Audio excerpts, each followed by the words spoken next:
যে হাসরের দিনে, রোজ হাসরের দিনে কেউ নাকি কাউকে চিনবে না, পিতা তার সন্তানকে চিনবে না, স্বামী স্ত্রীকে চিনবে না, স্ত্রী স্বামীকে চিনবে না, আপনজন একজন আরেকজনকে চিনবে না, অর্থাৎ কেউ কাউকে চিনবে না, প্রত্যেকেই ইয়া নফসি করবে।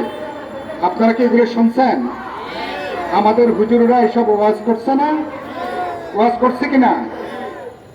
এখন এই সরকার আজিজ যখন বিপদে পড়েছে, সেনাবাহিনীর সাবেক প্রধান সে যখন বিপদে পড়েছে, তাকে এখন আর সরকার চিনতে পারছে না। র্যাবের ডিজি, পরবর্তীকালে পুলিশের প্রধান বেনজির আহমেদ, তিনি যখন এখন বিপদে পড়েছেন, সরকার এখন তাকে আর চিনতে পারছে না। তার মানে কি, এরা কেউ কাউকে দায়িত্ব তারা গ্রহণ করছে না। আমি আজকে সমাবেশ যারা শুনছেন, কাছে এবং দূর থেকে যারা শুনছেন বা অনলাইনে যারা এই বক্তব্য শুনবেন, তার মানেটা কি, কাম হয়ে গেলে আর তাদের কোনো খবর নাই, সরকারে তাদের কোনো দায়িত্ব আর কেউ গ্রহণ করছে না। এখন এদের অপরাধটা কি, আজিজের অপরাধটা কি? 2018 সালের রাতের ভোট, এরা দিনের ভোট যে রাতে করেছে, সেই নির্বাচনের পরে আজিজ ঘোষণা দিয়েছে জীবনে নাকি এত সুন্দর নির্বাচন আর কখনো দেখে নাই। সরকারের পক্ষে পুরোপুরি একটা বাহিনীকে, আমাদের দেশপ্রেমিক সেনাবাহিনীকে তারা ব্যবহার করবার চেষ্টা করেছে। র্যাবের ডিজি, পুলিশের প্রধান বেনজির আহমেদ, এখন তো থলের বিড়াল বেরিয়ে আসছে, এমন কোন অপরাধ নাই যে অপরাধ বেনজিরের নেতৃত্বে অপরাধ সংগঠিত হয় নাই। আমি কি সত্য কথা বলছি? আমি এটাকে হাসা কথা? এটা সব থলের বিড়াল বেরিয়ে আসছে। এরা ধরো আর মারো, বিচার বহির্ভূত হত্যাকাণ্ড, ক্রস ফায়ার থেকে শুরু করে রাষ্ট্রীয় সন্ত্রাসের নেতৃত্ব প্রদান করেছে এরা। এরা কত মায়ের বুক খালি করেছে, কত ভাইয়ের তারা বুক খালি করেছে, কত পিতার সন্তানকে তারা নিয়ে গেছে, তার কোনো খবর নাই। এখন দেখছেন কি হয়েছে? এখন বেনজির আহমেদ তিনি এখন দেশের বাইরে। স্বরাষ্ট্রমন্ত্রী বলছেন যে বেনজির কোথায় আছে তিনি জানেন না। সরকারি মন্ত্রীরা বলছেন বেনজির কোথায় আছে তারা জানেন না।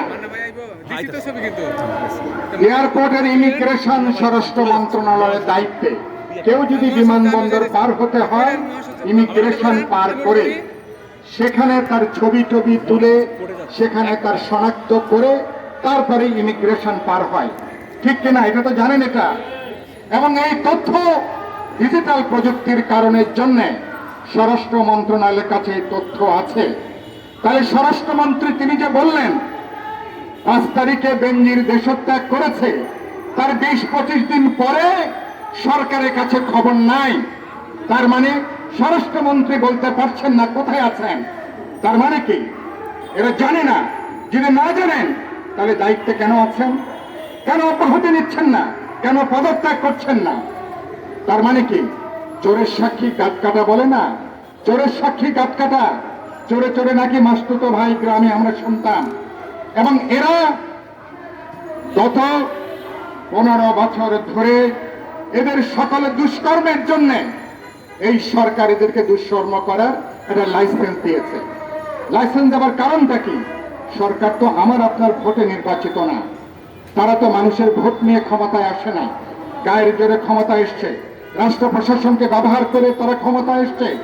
এবং তারা জেনারেল আজিজকে তারা ব্যবহার করেছে, আমার সেনাবাহিনীকে তারা ব্যবহার করেছে, আমার পুলিশ, আমার র্যাব, আমার গোয়েন্দা সংস্থাগুলোকে তারা ব্যবহার করেছে তাদের অবৈধ ক্ষমতাকে পাহারা দেবার জন্য। এই কারণের জন্য ওই যে বললাম চোরে চোরে মাসতুতো ভাই, তারা একটা অবৈধ অনৈতিক দখলদার সরকারকে ক্ষমতায় থাকার জন্য এরা সহযোগিতা করছে।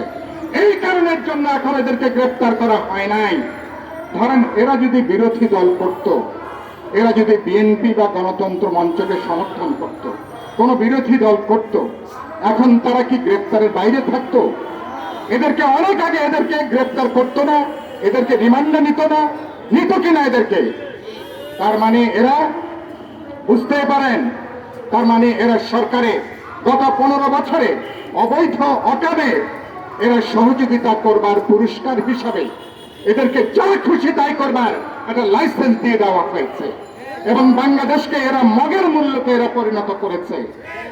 এদের সহায় সম্পদ, আমাকে পরশুদিন টেলিভিশন জিজ্ঞেস করলো, নির্বাচন কমিশন কি জানে না জেনারেল আজিজ তার ভাইদের পাসপোর্টের ছবি পাল্টায়, মায়ের নাম পাল্টায় যখন পাসপোর্ট করে, এই তথ্য নির্বাচন কমিশন জানে না? জানে কিনা? জানে তো এরা, কিন্তু কমনা আমলে তারা নেয়নি। তারপরে দেখছেন, এবং সেখানে বেঞ্জিরে প্রতিদিন আরব উপন্যাসের মতন প্রতিদিন পত্রিকার পাতা উল্টালেই তার অপরাধের ফিরিস্তি, কাহিনীর ফিরিস্তি, সম্পদের ফিরিস্তি।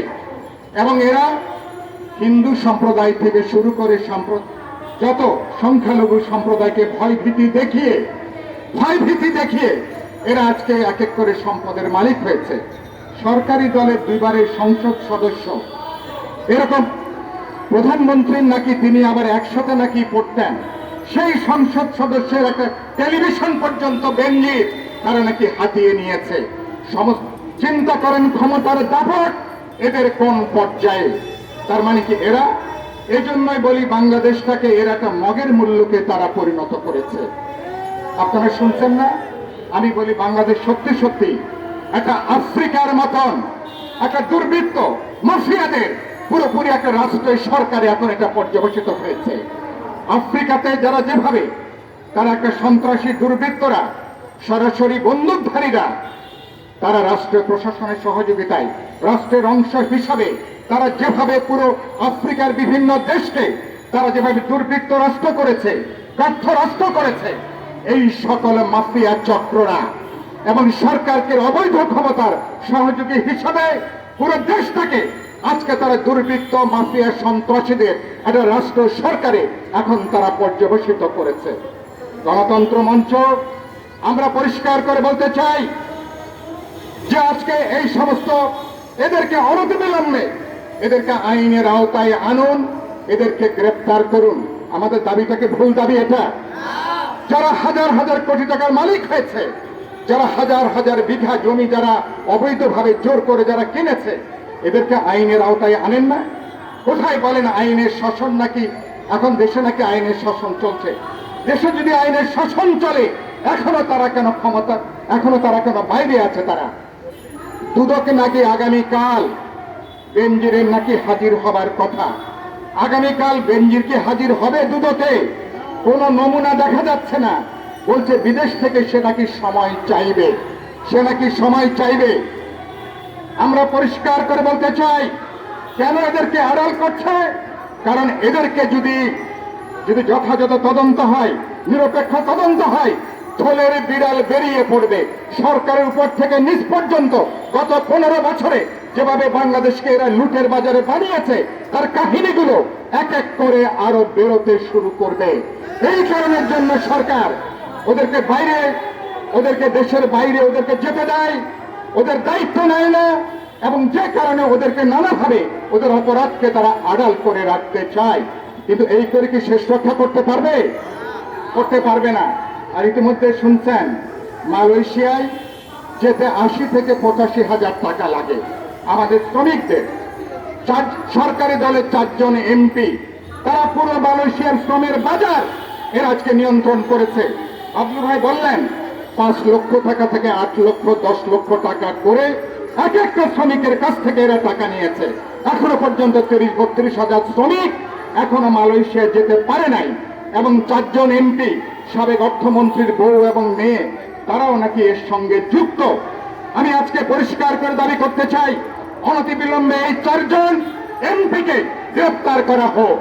গ্রেপ্তার করে ওদেরকে প্রয়োজন ওদেরকে জিজ্ঞাসাবাদ করেন, রিমান্ডে নেন, এবং এরা যে হাজার হাজার কোটি টাকা যেভাবে বাংলাদেশের সাধারণ শ্রমিক পরিবারের কাছ থেকে হাতিয়ে নিয়েছে সেই টাকাগুলো উদ্ধার করার ব্যবস্থা করেন।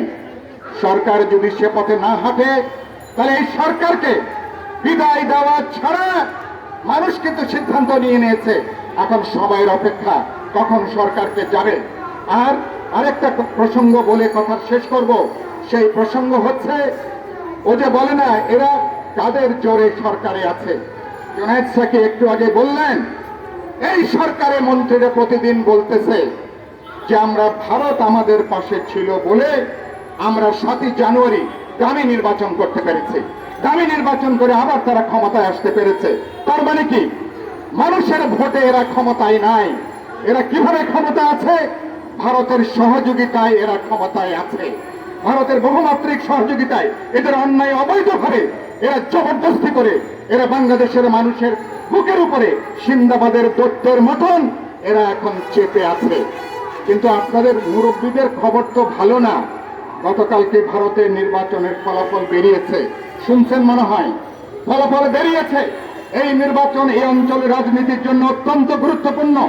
নরেন্দ্র মোদী চরম হিন্দুত্ববাদী রাজনীতি করতে যে পুরো ভারতকে একটা সাম্প্রদায়িক, একটা মুসলিম বিদ্বেষী, একটা সাম্প্রদায়িক উত্তেজনা সমগ্র ভারতে তারা ছড়িয়ে দিয়েছিল ভোটে জেতার কারণের জন্য।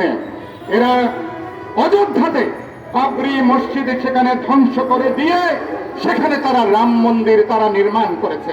জানেন তো এটা? সেখানে রাম মন্দির নির্মাণ করেছে। লক্ষ্যটা কি? ভারতকে একটা রাম রাজত্ব প্রতিষ্ঠা করা। ভারতের মানুষ নির্বাচনের মধ্য দিয়ে গতকাল ভারতের মানুষ রায় দিয়ে দিয়েছে যে ভারতে একদলীয় শাসন, একদলীয় দানবীয় ফ্যাসিবাদী শাসন ভারতের মানুষ কোনোভাবেই গ্রহণ করছে না। গতকালকে নির্বাচনের মধ্য দিয়ে ভারত নরেন্দ্র মোদীকে এমনকি এককভাবে সরকার গঠনের সুযোগ পর্যন্ত দেয় নাই।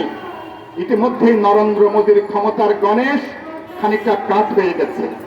2-3টা দলের উপরে নির্ভর করছে নরেন্দ্র মোদী প্রধানমন্ত্রী হতে পারবে কিনা, অথবা প্রধানমন্ত্রী হলে সে ক্ষমতা ধরে রাখতে পারবে কিনা।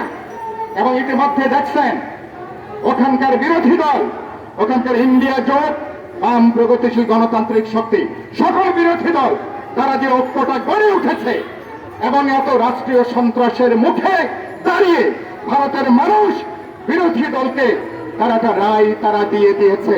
ফলে আজকে এই জন্য বলতে চাই যে কোনো সময় ভারতের এই গণেশ উল্টে যেতে পারে। সুতরাং কথা খুব পরিষ্কার করে বলতে চাই, বাংলাদেশের যে পরিস্থিতি, এখানে যদি সামান্য ভারতের মতন এতখানি দরকার নেই, আধা আধি 50% যদি অবাধ নিরপেক্ষ নির্বাচন হয়, এই সরকারি দল, এই সরকার দলের নেতাদেরকে ওদেরকে কি খুঁজে পাওয়া যাবে? ওদের কাউকে খুঁজে পাওয়া যাবে না।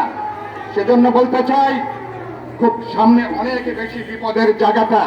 ভারতে নরেন্দ্র মোদীর রাম রাজত্ব তৈরি করার স্বপ্ন ভারতীয় জনগণ যেমন ধূলিসাৎ করে দিয়েছে, ভারতের বহুত্ববাদী সংবিধানকে তারা রক্ষা করেছে এবং ভারতে পুরো ভারতকে সাম্প্রদায়িক বিভাজন তৈরি করা, এই অঞ্চলে ভারতী একটা সাম্প্রদায়িক উত্তেজনা তৈরি করবার যে রাজনীতি, সেই রাজনীতির বিরুদ্ধে ভারতের মানুষ একভাবে তারা রায় দিয়ে দিয়েছে। হাসিনাকে বলতে চাই, নমুনা খুব ভালো না। যাদের উপরে নির্ভর করছেন তাদের গদি টলটলায়মান। কারণ আপনারা তো জনগণের উপরে নির্ভর করে ক্ষমতায় নাই, নিজেরাই বারবার করে বলে আসছেন ভারতের জন্য। সুতরাং বলতে চাই, যদি মান ইজ্জত নিয়ে যেতে চান অবিলম্বে এই দম্ভ ভূমিকা পরিহার করুন।